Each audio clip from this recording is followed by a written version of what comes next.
지난해 경찰병원 아산분원 예타 면제 조항을 담은 이른바 경찰복지법 개정안 통과가 무산됐습니다. 이런 가운데 9일 국회 본회의가 예정되면서 다시 안건이 통과될 수 있을지 관심이 집중되고 있습니다. 세종시의 재정 여건이 악화돼 각종 사업 추진에 차질을 빚고 있는 가운데 세종시가 선택과 집중을 통해 문화도시로 발돋움하기 위한 각종 인프라 구축에 속도를 내고 있습니다. 천안에 있는 한 명의 묘역과 각원사에 있는 묘법 연화경이 충남도 문화재로 새로 지정됐습니다. 보수 정비 등의 예산을 지원받게 되면서 보다 체계적인 관리가 가능해질 전망입니다. 시청자 여러분 안녕하십니까? BTV 뉴스입니다.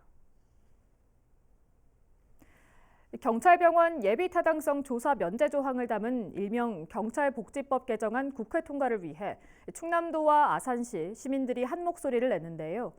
하지만 지난달 27일 국회 법사위에 안건이 상정되지 않으면서 고배를 마셨습니다. 이에 오는 9일 열릴 예정인 국회 본회의에서 개정안이 통과될 수 있을지 관심이 쏠리고 있습니다. 보도에 김장섭 기자입니다. 국립경찰병원 아산분원 건립 예비타당성 조사 면제를 담고 있는 이른바 경찰복지법 개정안. 예타 면제를 통해 병원 규모 축소 우려를 불식시키고 당초 계획대로 23개과 550병상 규모로 병원이 건립돼야 한다는 겁니다. 이를 위해 충남도와 아산시는 물론 정치권과 시민이 지난해 국회 통과를 목표로 한 목소리를 냈지만 지난달 27일 국회 법사위에 안건이 상정되지 못하며 무산됐습니다. 법안이 계류되면서 김태흠 도지사는 신년 기자회견에서도 아쉬움을 표했습니다. 국립경찰병원 분원 설치 예타 면제를 위한 그런 법인데 이건 법사위에 계류 중이고 21대 국회에서 반드시 통과될 수 있도록 모든 노력을 다하겠다 하는 말씀을 드립니다. 관건은 당장 9일 열릴 예정인 국회 본회의입니다. 법사위에 계류 중인 법안이 본회의에 상정돼 통과돼야 하는 건데 통과되지 못할 경우 제21대 국회 처리는 사실상 무산될 가능성이 큽니다.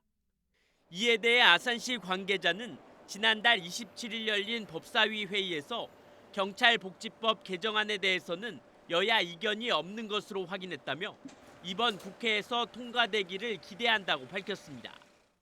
윤석열 대통령의 공약으로 지난 2022년 12월 확정된 경찰병원 아산분원. 이번 국회 본회의가 원안 추진 여부에 분수령이 될 전망입니다. BTV 뉴스 김장섭입니다. 세종시의 열악해진 재정 여건 탓에 시립 어린이도서관 건립 사업이 정지됐다는 소식 전해드렸는데요. 이런 환경에서도 올해 각종 문화 인프라 구축에 속도를 낼 전망입니다. 어떤 사업들이 있고 향후 추진 계획은 어떻게 되는지 김우순 기자가 짚어봤습니다. 근현대 미술사의 거장으로 꼽히는 고 장욱진 화백. 그의 고향인 세종시 연동면 일원에서 올해부터 생가복원과 기념관 건립이 본격화됩니다. 여기에 투입되는 총 사업비만 약 151억 원. 세종시는 재정 여건 악화로 올해 본 예산엔 관련 사업비를 확보하지 못했지만 추후 추경 예산 편성 과정에서 불씨를 살린다는 각오입니다. 연내 착공될 수 있도록 노력하겠습니다. 24년도에 착공을 못하면 1년 또 딜레이 될 수가 있기 때문에 반드시 추경에 확보를 좀 해야 되겠다는 그런 의지를 담은 겁니다. 지난해 기본계획 수립을 마친 예술의 전당 소극장과 문학관 건립 사업은 2027년 준공을 목표로 지방재정 투자심사 등을 앞두고 있습니다. 소극장은 483억 원을 들여 예술의 전당 북측에 300석 규모로, 문학관은 113억 원을 들여 조치원 청춘공원 일원에 각각 들어설 예정입니다. 지난해 건축 인허가까지 마친 세종시립박물관은 올해 상반기 중 착공해 2026년 개관을 목표로 추진 중이고, 지난 2016년부터 추진돼온 김종서 장군 역사 테마공원 조성 사업은 현재 마무리 단계에 있는 가운데 하반기 중 일반에 개방될 예정입니다. 여기에 금강정비와 정원산업 활성화 등을 통해 문화관광도시로서의 기반을 다져간다는 계획입니다. 이제 세종시 문화적 품격과 매력을 높이기 위해서 정원 속의 도시 세종과 비단강 금빛 프로젝트 등 핵심 콘텐츠를 만들며 시민 여러분과 함께 매력 넘치는 문화관광도시의 새로운 도약을 이루어내겠습니다. 한편 세종시는 지난달 말 문화체육관광부가 주관하는 대한민국 문화도시 후보지로 선정된 가운데 올 연말 최종 지정을 앞두고 문화거리 조성 등 예비 사업을 적극 추진할 방침이라고 밝혔습니다. BTV 뉴스 김우순입니다. 천안 수십면에 있는 한명회 묘역과 각원사에 있는 묘법 연화경이 충남도 문화재로 새로 지정됐습니다. 기존에는 종중과 사찰에서만 관리를 해왔는데 앞으로는 보수 정비 등에 필요한 예산을 지원받을 수 있어 보다 체계적인 관리가 이루어질 전망입니다. 송용환 기자입니다. 조선 정기 삼정승을 두루 거친 대표적인 문신 한명회의 묘역입니다. 한명회와 부인 여흥민 씨의 묘가 앞뒤로 나란히 조성돼 있습니다. 속조물의 조각과 축조 방법을 고려했을 때 15세기에서 16세기에 제작된 것으로 추정되는데 보존 상태도 양호합니다. 천안 한명회 묘역과 각원사가 소장 중인 묘법 연화경이 충남도 문화재로 지정됐습니다. 묘법 연화경은 세조비인 정의왕후가 세조와 예종의 명복을 빌기 위해 만든 목판본 계열로 1569년 판각의 간행 기록이 남아 있습니다. 각원사 주지인 대원 스님이 은사에게 받은 것으로 전체 7건이 온전히 보존되어 있습니다. 그 말씀을 못 쓰시니까 대단히 중요하고 또 이 지역에서 불교적인 그런 첫째 이제 경이 이제 문화재이 됐다는 것이 대단히 중요하고 전 앞으로 아주 좀 소중히 간직할 우리 불교 문화고 우리 대한민국 어떤 그런 문화다 그렇게 생각을 하지요. 문화재로 지정됨에 따라 보수 정비나 보존 처리 등 관리에 필요한 예산도 지원받을 수 있게 됐습니다. 이번 도지적 문화재 지정을 계기로 해서 문화재보호법 법적 테두리 안에 들어가게 돼서 보호를 받게 되었습니다. 그래서 충청남도와 천안시에서는 앞으로 보존 관리를 더욱더 신경을 쓸 거고요. 이로써 천안에 있는 도지정 문화재는 27건에서 29건으로 늘었습니다. BTV 뉴스 송용환입니다. 2024년 충남 경제계 신년교례회가 지난 5일 충남 북부 상공회의소에서 열렸습니다. 충남 북부 상공회의소와 충청투데이가 공동 개최한 이날 행사는 김태흠 도지사를 비롯한 기관 단체장과 도내 경제계 인사 300여 명이 참석했습니다.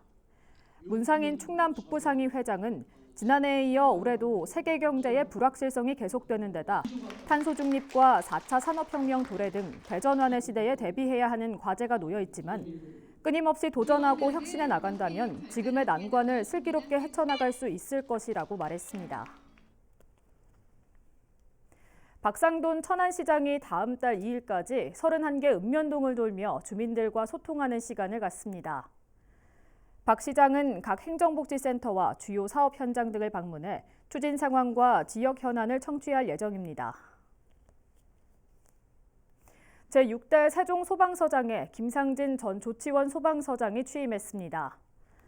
김 서장은 충북 청주 출신으로 대구와 청주 등에서 지역 소방서장을 지냈으며 재난 현장 작전 지휘에 탁월한 능력을 갖췄다는 평가를 받고 있습니다.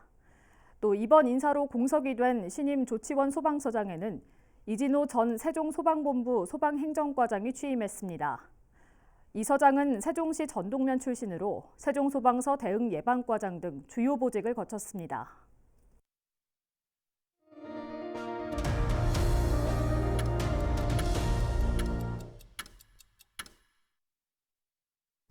넓고 부족한 공간으로 아산시 장애인복지관을 이용하는 장애인들이 불편을 겪으면서 신축이 필요하다는 목소리가 꾸준히 제기되고 있는데요.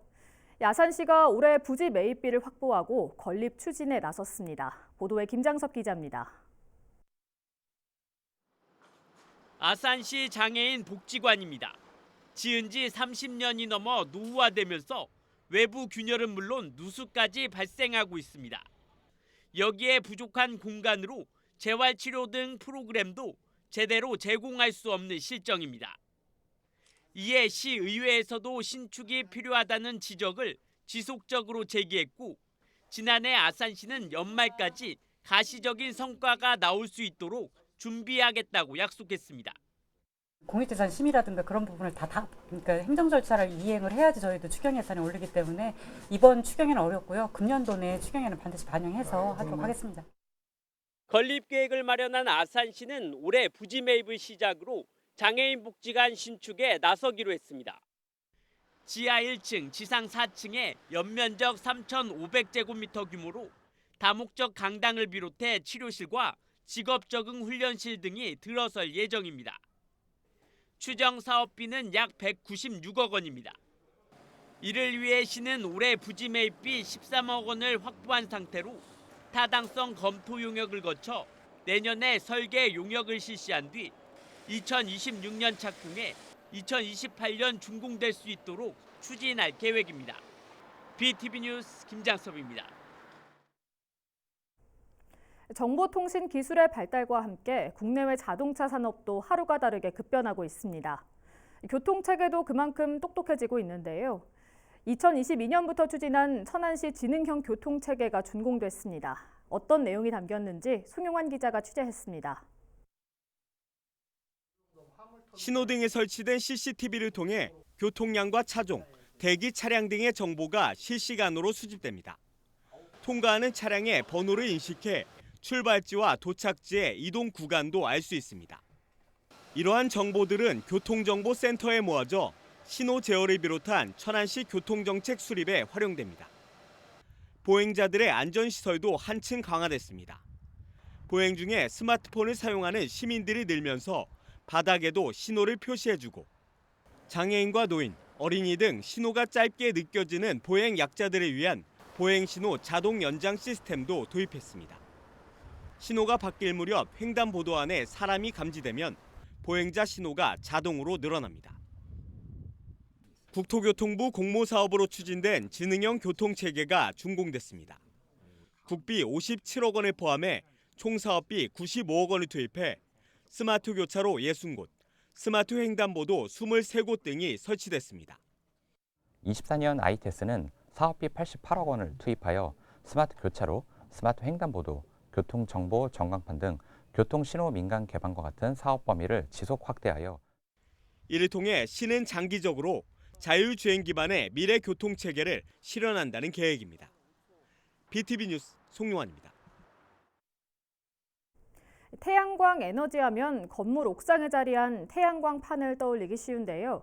태양광판이 건물 외벽의 일체형으로 붙어 비바람을 막는 역할도 하면서 또 태양광 발전도 이루는 기술이 조치원 상리, 상생마을에 접목됐습니다. 이 외에도 다양한 스마트 기술이 접목돼 에너지 효율을 높이는 일명 친환경 자립 에너지 마을이 조성돼 눈길을 끌고 있는데요. 어떤 모습인지 강현준 기자가 취재했습니다. 건물 외벽 일부가 태양광판으로 이뤄졌습니다. 건물 일체형 태양광 발전 시스템이 적용된 겁니다. 태양광을 통해 에너지를 생산하고 진공 단열재 등 고성능 건축 자재를 활용해 에너지 자립률을 75%까지 끌어올렸습니다. 친환경 자립 에너지 마을인 조치원 상리 상생 마을입니다. 기후 변화와 환경에 대한 문제들을 관심을 갖고 있습니다. 자체 에너지 생산에서 약 75%를 감당할 수 있도록 지금 현재 나오고 있는 많은 신기술들을 적용한 것인데요. 세종시가 조성한 국민임대주택 단지로 현재 31세대 중 29세대가 입주했습니다. 각종 센서를 활용해 한 번에 집안을 관리하는 스마트 기술도 구현됐습니다. 특히 다소 생소하게 다가올 수 있는 에너지 효율과 기술적인 측면을 한눈에 볼 수 있도록 에너지 체험 공간도 함께 조성돼 실생활 속에서 어떻게 에너지 절약으로 이어지는지 손쉽게 체험 가능합니다. 지금 입주하신 분들은 보편적으로 대부분 만족하시는 거고요. 에너지 체험관이 운영하게 됐는데요. 타 지역의 주민들까지 견학을 와서 체험이나 교육 그리고 기후환경 또 에너지 전략 여러 가지 통해서 운영할 수 있는 그런 체험관이 됐으면 하는 바람입니다.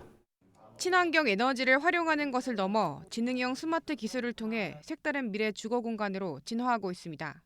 BTV 뉴스 강현준입니다. 공무원에 대한 인기가 예전만 못하다곤 하지만 지금 이 시간에도 공무원 시험을 준비하는 이른바 공시족은 전국에 20만 명에 달합니다. 특히나 올해는 지난해보다 공무원 채용 규모를 10%가량 줄여 취업문이 더 좁아질 전망인데요. 이런 가운데 천안의 한 특성화고 학생 7명이 졸업도 하기 전에 국가직 9급 시험에 합격해 화제입니다. 송용환 기자가 만나봤습니다. 천안 여상 3학년에 재학 중인 김윤슬 양. 다음 달 졸업을 앞두고 기쁜 소식이 들려왔습니다. 지난달 21일에 발표된 국가직 9급 공무원 지역 인재 전형 관세직에 최종 합격한 겁니다. 입시 이후에도 이제 대학교에서 공부를 하면서 취업을 준비해야 되는 과정에서 되게 많이 지칠 것 같다고 생각을 하였습니다. 그래서 저는 이 과정을 조금 바꿔서 공무원 시험에 먼저 준비해서 취업을 한 이후에 합격 소식을 들은 건 윤슬 양만이 아닙니다. 같은 반 단짝으로 2년 동안 공무원의 꿈을 함께 키워온 이건희 양과 전지혜 양도 각각 일반 행정직과 회계직 합격자 명단에 이름을 올렸습니다. 너무 벅차올라가지고 눈물이 찔끔 났고 또 바로 엄마한테 전화드려가지고 엄마께서도 너무 기뻐하셔가지고 너무 수고했다고 말씀해 주셨고 또 2년 동안 함께한 친구들 또한 모두 좋은 성적이 있었기 때문에 더 기뻤던 것 같아요. 저희가 사회생활 없이 바로 취직을 하다 보니까 나이 차이가 적어도 4살 정도 나니까 제가 그 환경에 잘 적응할 수 있을지에 대한 고민이 제일 크기도 하고 먼저 잘 적응하는 공무원이 되고 싶습니다. 이 학교는 2013년부터 지금까지 33명의 공무원을 배출했습니다. 이번에도 7명이 공무원 시험에 합격했습니다. 지역 인재 전형은 일반 전형보다 시험 과목 수가 적고 경쟁률도 비교적 낮습니다. 이 때문에 지원 대상인 특성화고나 마이스터고가 공무원 등용문으로 떠오르고 있습니다. BTV 뉴스 송용환입니다.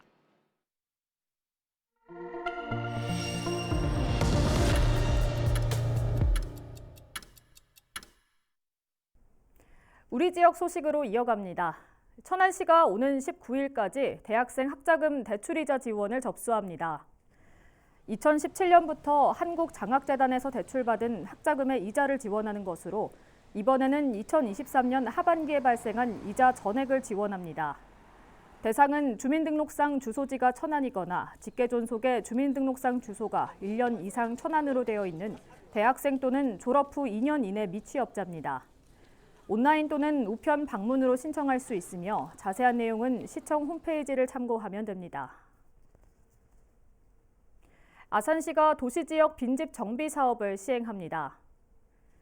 신청 대상은 동지역 중 주거와 상업, 공업지역에 위치하고 1년 이상 거주 또는 사용하지 않는 건물이며 시는 건축물 철거와 폐기물 처리비 등을 전액 지원합니다.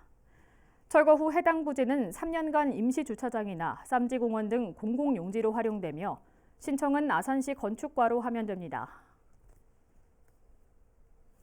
아산시 농업기술센터가 농업인들의 경영 부담을 줄이기 위해 시행하고 있는 농기계 임대료 50% 감면 혜택을 오는 12월까지 연장합니다. 이에 따라 농기계 임대를 희망하는 농업인은 전화 또는 방문 예약 후 농업기계 임대사업소에서 보유하고 있는 기계를 감면된 임대료로 임차할 수 있습니다. 한편 아산시 농업기계 임대사업소는 농업용 굴착기 등 90종 570대의 농업기계를 운영 중입니다. 충남도는 산업 농공단지 입주기업의 인력난 해소를 위해 중소기업 기숙사 임차료 지원 사업을 시행합니다. 산단에 입주한 중소기업이 아파트나 빌라, 원룸 등을 임차해 근로자에게 기숙사로 제공하면 도와 시군이 1인당 월 최대 20만 원 한도에서 기업당 10명까지 지원하게 됩니다. 신청 기간은 오는 15일까지며 모두 300여 명에게 지원될 예정입니다. 세종시에 살고 있는 3명 중 약 1명은 만 15세 이상 39세 미만에 있는 청년층인 것으로 조사됐습니다. 세종시가 발표한 2023 청년 통계에 따르면 청년 인구는 모두 12만 907명으로 전체 인구 대비 31.5%를 차지했습니다. 또 지역 청년의 월 평균 가구 소득은 300만 원 이상, 400만 원 미만이 21.3%로 가장 높았으며 초혼 연령은 남녀 모두 30세 이상, 34세 미만 구간이 가장 많았습니다. 한편 이번에 공표된 청년 통계는 청년 정책 수립을 위한 기초자료로 활용됩니다. 아산시가 금주구역에 대한 계도 기간이 끝나는 오는 20일부터 단속을 시행합니다.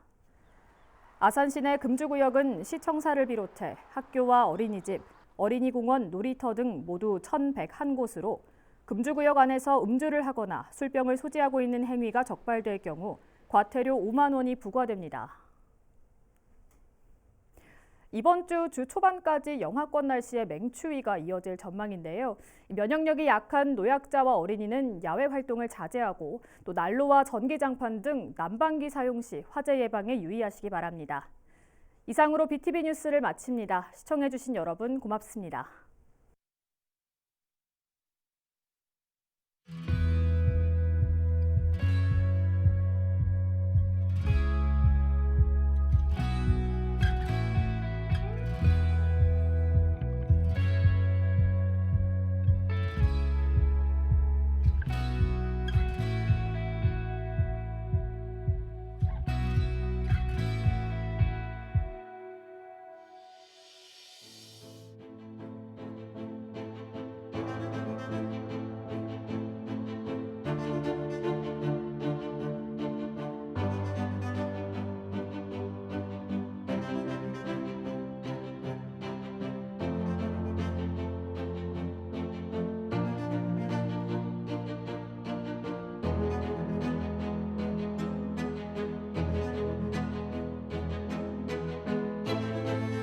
대나무가 구해질 때마다 이제 내가 스스로 한번 낚싯대를 만들어 보고, 근데 뭐 낚시가 취미이든 낚싯대 만드는 것도 취미일 뿐이죠. 제가 누구한테 제대로 배웠던 것도 아니고 제가 좋아서 만드는 거였기 때문에 어렸을 적에 만든 것들이야 뭐 지금 보면 조잡했겠죠.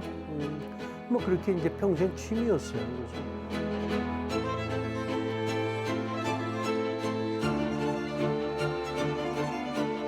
제가 너무 좋아하는 낚시이고 또 우리나라 면면이 계속해서 이어오는 대나무 낚싯대의 전통이 끊어지게 해서는 안 되겠다. 그리고 또 이제 그때 일본에 오래전에 가서 낚시를 할 때 너희는 대나무 낚싯대 만드는 장인 없지 했던 게 오바레떼에서 떠오르더라고요. 그래서 야, 이건 나라도 이 전통을 이어가야겠다. 이 아름다운 전통이 여기서 끊어져서는 안 되겠다.